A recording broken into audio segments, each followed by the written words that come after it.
রাজপুত্র আয়ন একদিন জানতে পারে তার রাজ্যের লোকেরা তাকে ভয় পায়, ভালোবাসে না। সে জানতে চায় কেন। সেই সত্যের খোঁজে সে রাজপ্রাসাদ ছেড়ে বেরিয়ে পড়ে, আর পথে ঘটে যায় একের পর এক রহস্য ও বিপদ।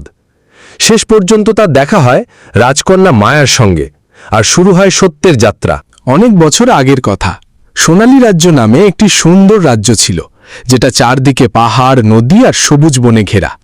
সেখানে বাস করতেন রাজা রুদ্রদেব, তার একমাত্র পুত্র আয়ান এবং হাজার হাজার প্রজা।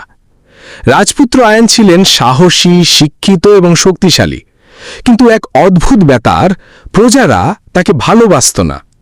কেউ সামনে কিছু বলতো না, কিন্তু পিছনে পিছনে সবাই বলতো, রাজপুত্র আয়ান হৃদয়হীন, অহংকারী, আমাদের দুঃখ বোঝে না। আয়ান একদিন গোপনে কিছু প্রজার কথা শুনে হতবাক হয়ে যায়। আমি কি সত্যিই এমন খারাপ? কেন সবাই আমার প্রতি এত ঘৃণা পোষণ করে? মনে মনে ভাবতে থাকে। সে সিদ্ধান্ত নেয় সত্যের খোঁজে বের হবে। এক রাতে কাউকে কিছু না জানিয়ে আয়ান ঘোড়ায় চড়ে রাজ্য ছেড়ে বেরিয়ে পড়ে। হাতে কেবল একটা তরবারি, জল আর রাজার দেওয়া এক পুরনো মানচিত্র।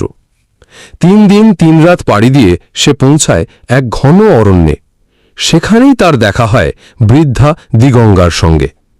তিনি চোখ বন্ধ করে বসেছিলেন, কিন্তু আয়ান আসতেই চোখ খুলে বললেন, তোমার চোখে প্রশ্ন, তুমি সত্য খুঁজছো আয়ান?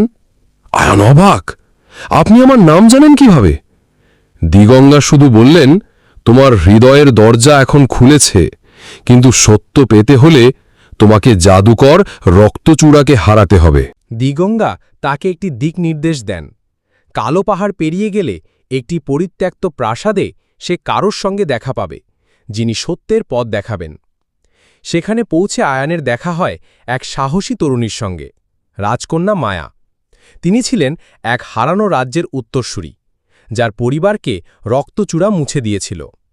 মায়া আয়ানকে বলে, রক্তচূড়া শুধু একজন জাদুকর নয়, সে মানুষের ভেতরের অহংকার, লোভ আর মিথ্যার রূপ। যদি তুমি তাকে হারাতে চাও, আগে নিজের অহংকার ভাঙ্গো।